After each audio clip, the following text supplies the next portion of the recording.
اور جو بھی یہ وعدے اقتدار میں وہ کان کھول کے سن لیں. آپ ہماری زبانوں کو بند نہیں کر سکے, آپ نہیں کر سکیں گے.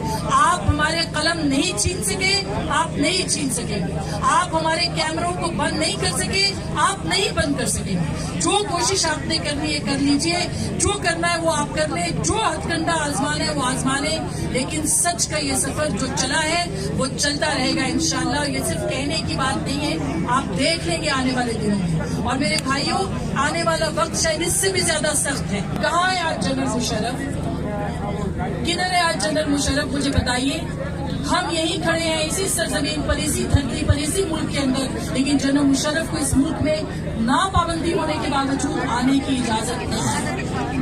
اسی لیے کہتے ہیں کہ سچ کے ساتھ کھڑا ہونا ہے. تو آپ سب لوگ کھڑے رہے یہاں پہ, آپ سب لوگ یہاں, ہم آپ سب کے ساتھ ہیں, ہمیشہ رہیں گے انشاءاللہ. اور ایک آواز بن کے, اتنی اونچی آواز بن کر ہم پوچھیں گے, ایک ایوان اقتدار ہل جائیں گے. اور جہاں جہاں آواز کو جانا ہے وہاں وہاں یہ آواز جائے گی. اب یہ قافلہ نہیں رکے گا انشاءاللہ تعالیٰ. بہت بہت شکریہ.